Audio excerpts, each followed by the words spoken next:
Hello नमस्कार, welcome to inculcate learning concept of curriculum planning. तो इसको डिस्कस करेंगे थोड़ा डिटेल में। करिकुलम प्लानिंग के मॉडल्स कौन कौन से हैं, उनके बेसिक्स डिस्कस करेंगे कि उनका मतलब क्या होता है। इससे पहले करिकुलम से रिलेटेड काफ़ी सारी चीज़ें मैं ऑलरेडी करवा चुकी हूँ। यूनिट 5 जो है, जो कि यूजीसी नेट के सिलेबस में है, ऑल्दो मैंने उस प्लेलिस्ट में ऐड कर रखी है, बट जहाँ पर भी करिकुलम आपके सिलेबस में है वहाँ पर आप इन सब चीज़ों को इस्तेमाल कर सकते हैं। ठीक है, सो कॉन्सेप्ट समझने की आपको सबसे ज़्यादा ज़रूरत है। सो बस इसी को डिस्कस करेंगे कॉन्सेप्ट को। This is presented by me Raveena. Videos informative लगे तो इनकलकेट लर्निंग को लाइक शेयर सब्सक्राइब कर दीजिएगा, because it is absolutely free. Okay, तो देखिए करिकुलम प्लानिंग देखा जाए तो सिर्फ इतनी सी बात है, करिकुलम हमें पता है क्या होता है, बस उस करिकुलम को हमें प्लान करना है एक तरीके से। अगर हम उसको प्लान कर लेंगे तब हम अगले स्टेप पे पहुंचेंगे कि हम कैसे उसको इम्प्लीमेंट करें। ओके, सो करिकुलम प्लानिंग एक तरीके से एक बहुत कॉम्प्लेक्स एक्टिविटी है, क्योंकि इसमें इंटरप्ले ऑफ आइडियाज जो है वो इंक्लूडेड है। मतलब करिकुलम फील्ड से रिलेटेड, अलग अलग डिसिप्लिन से रिलेटेड बहुत सारे आइडियाज आपके पास आ जाते हैं। ओके, अलग अलग आपका अप्रोच हो सकता है। अप्रोचेस जो है करिकुलम के मैं वो ऑलरेडी करवा चुकी हूँ। सो वो अप्रोचेस के बेसिस पे फिर आप प्लान करेंगे उसको, एक अप्रोच को बेस में लेके चल के। ठीक है, तो जो अल्टीमेट पर्पस होता है करिकुलम प्लानिंग का, वो बेसिकली यही होता है कि क्या क्या लर्निंग अपॉर्चुनिटीज स्टूडेंट्स के लिए अवेलेबल होने वाली हैं। ओके, कई बार ये होता है ना, स्टूडेंट्स को कंफ्यूजन होता है कि वो कौन से सब्जेक्ट में या फिर किस क्या कहाँ से या क्या चीज़ों से वो अपनी मास्टर्स करें या आगे क्या परस्यू करें। सो आप जो सब्जेक्ट परस्यू करना चाहते हो, जो कोर्स परस्यू करना चाहते हो, उसका करिकुलम चेक कर सकते हो कि बीएड का करिकुलम क्या है, एमएड का क्या है। अगर मैं एमए इंग्लिश से करूँ या मैं एमएससी करूँ तो उसका करिकुलम क्या है। अगर आपने करिकुलम चेक कर लिया, देन उसका सिलेबस चेक कर लिया, तो आपको एक आइडिया हो जाएगा कि क्या क्या लर्निंग अपॉर्चुनिटीज आपको मिलने वाली हैं, आपके लिए अवेलेबल हैं। ओके, सो जो लर्निंग अपॉर्चुनिटीज आपके लिए अवेलेबल होंगी, उस बेसिस पे, उन लर्निंग अपॉर्चुनिटीज के बेसिस पे जो आपको सही लगे, फिर आप वो कोर्स चूज कर सकते हैं। Right, so overall ultimate purpose क्या है करिकुलम प्लानिंग का? ये चीज दर्शाना कि क्या क्या लर्निंग अपॉर्चुनिटीज स्टूडेंट्स के लिए अवेलेबल हैं।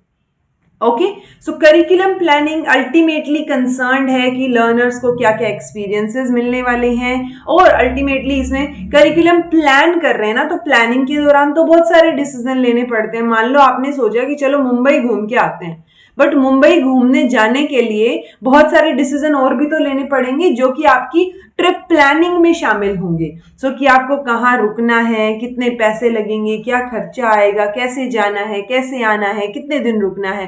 राइट, सो करिकुलम प्लानिंग में भी कंटेंट से रिलेटेड, प्रोसेस से रिलेटेड, बहुत सारे अलग अलग टॉपिक्स और इश्यूज से रिलेटेड बहुत सारी प्लानिंग करनी पड़ती है, बहुत सारे डिसीजंस जो हैं वो आपको लेने पड़ते हैं। ओके, सो ऑब्वियसली बहुत सारे इश्यूज आएंगे, उन इश्यूज को भी डिस्कस करेंगे, लेकिन एक बार करिकुलम प्लानिंग को देख लें तो इसको डिफाइन करें तो ये एक कॉन्टिन्यूअस प्रोसेस हो गया, जिसमें पार्टिसिपेंट्स जो हैं वो किसी अलग अलग लेवल पे कंट्रीब्यूट कर सकते हैं। ठीक है, तो वो अलग अलग कंट्रीब्यूशन उनका हो सकता है। पर्पस ऑफ लर्निंग डिसाइड करेंगे हम सबसे पहले तो उसमें आप लर्नर्स के सजेशंस ले सकते हैं, चीजें ले सकते हैं कि वो क्या एक्सपेक्ट करते हैं किसी पर्टिकुलर चीज से। Okay, how that purpose might be carried out through teaching learning situations, कैसे वो पर्पस जो है वो टीचिंग लर्निंग सिचुएशंस को कैरी आउट कर सकता है। मतलब इंटरकनेक्टेड हो गई ना चीजें, जो आपका पर्पस होगा उसी को पूरा करने के लिए तो आप टीचिंग लर्निंग सिचुएशंस को बनाएंगे। राइट, अब फिर देखेंगे लास्ट में इवेल्युएट करके कि जो पर्पस आइडेंटिफाई किया था और जो मीन्स सेलेक्ट किए थे, क्या वो एक दूसरे के लिए अप्रोप्रिएट हैं, क्या जो पर्पस हमने सिलेक्ट किया था उस बेसिस पे ही हमने उसके मीन्स या उसको अचीव करने के लिए जो चीजें, जो तरीके हम खोज रहे हैं, क्या वो दोनों एक दूसरे के लिए अप्रोप्रिएट और इफेक्टिव हैं, वो चीजें देखेंगे। देन इम्प्लीमेंट करते हैं, इम्प्लीमेंट कैसे करेंगे वो प्लान किया जाएगा, और इम्प्लीमेंटेशन के बाद आप क्या करेंगे, इवैल्यूएशन भी करेंगे। ओके, एक वर्ड होता है करिकुलम प्लानिंग और एक होता है करिकुलम डेवलपमेंट।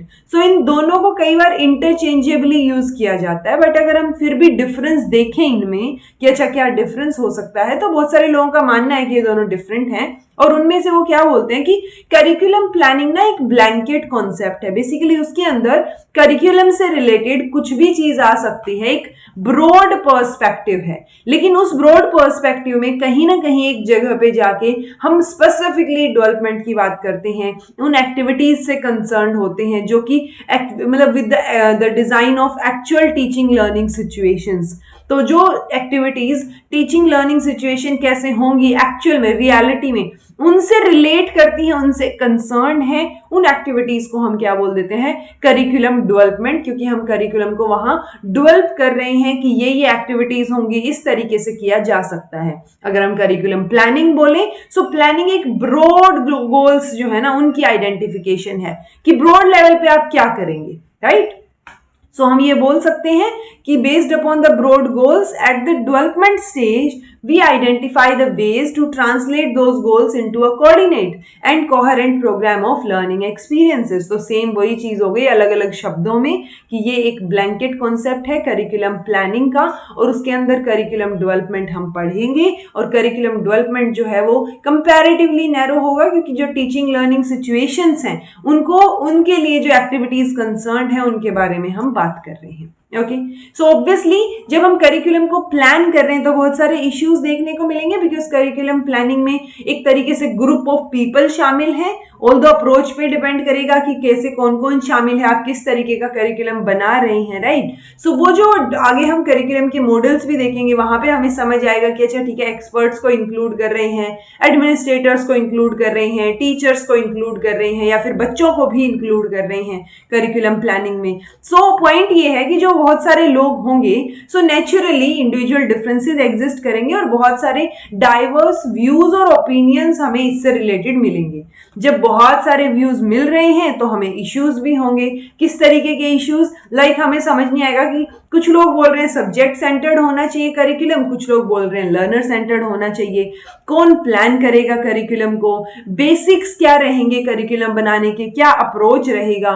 सो वो सब चीजें डिसाइड करने में, स्पेसिफिकली जब आप ग्रुप में डिसाइड कर रहे हैं तो थोड़ी से इश्यूज आपको देखने को मिलेंगे।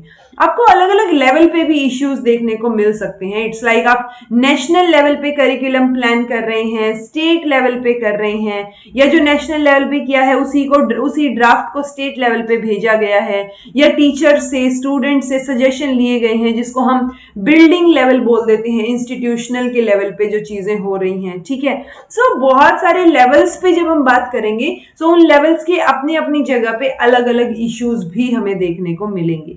सो ओवरऑल करिकुलम प्लानिंग में बहुत सारे इश्यूज आएंगे, बट जब हम करिकुलम प्लान करेंगे तो डेफिनेटली मॉडल्स भी होंगे कि किस तरीके से आप कौन से मॉडल को फॉलो करके करिकुलम को प्लान कर रहे हैं। सो मेजरली जितने भी मॉडल्स हैं उनको हम इन दो हेडिंग्स में डाल सकते हैं, एक है टेक्निकल साइंटिफिक मॉडल और एक है non technical non scientific model. अब इनका मतलब समझना बहुत जरूरी है। कई बार हम सोचते हैं कि अच्छा टेक्निकल मतलब हम टेक्निकलिटीज में जा रहे हैं, लॉजिकल हैं क्योंकि ये साइंटिफिक है, और नॉन साइंटिफिक में हम बिल्कुल इलॉजिकल हैं। तो ऐसा नहीं है। यूजुअली टेक्निकल साइंटिफिक मॉडल हम कन्वेंशनल लेवल पे यूज कर लेते हैं। क्यों कर लेते हैं? और नॉन टेक्निकल नॉन साइंटिफिक को हम नॉन कन्वेंशनल भी बोल देते हैं बहुत बार।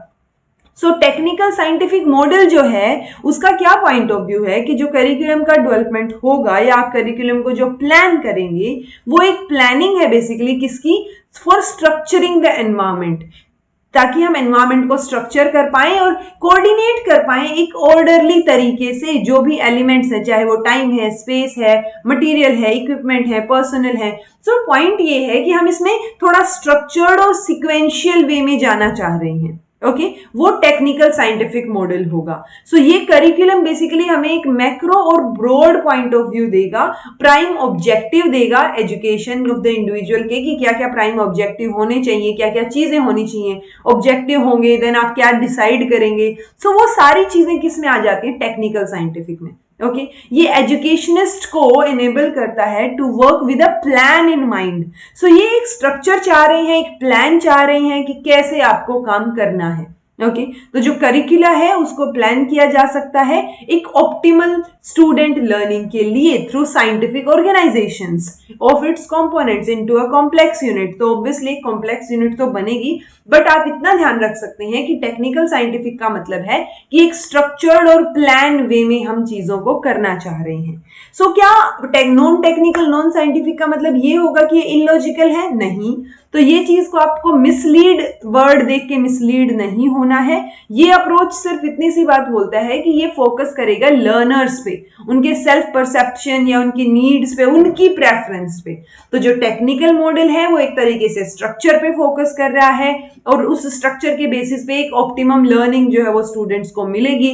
बट जो नॉन टेक्निकल नॉन साइंटिफिक है वो लर्नर्स पे, उनकी नीड्स पे फोकस कर रहा है। ओके तो लर्नर जो होगा इस अप्रोच में वो इंक्लूडेड रहेगा करिकुलम प्लानिंग के प्रोसेस में। टेक्निकल में नहीं, हम टेक्निकल में किस पे रिलाई करते हैं, एक्सपर्ट्स पे रिलाई करते हैं, डिमांड क्या है सब्जेक्ट मैटर की उस पे रिलाई करते हैं, जबकि नॉन टेक्निकल नॉन साइंटिफिक में हम लर्नर की नीड पे फोकस करते हैं। ये क्वेश्चन कई बार ऑब्जेक्टिव लेवल के एग्जाम्स में, जो कॉम्पिटिटिव एग्जाम्स हैं, चाहे नेट का एग्जाम हो या जहां पर भी करिकुलम आपके सिलेबस में हो, वहां पे पूछे गए हैं इस तरीके के क्वेश्चन कि non technical non scientific model का मतलब क्या है। ये पेपर 1 में भी पूछे गए हैं यूजीसी नेट के।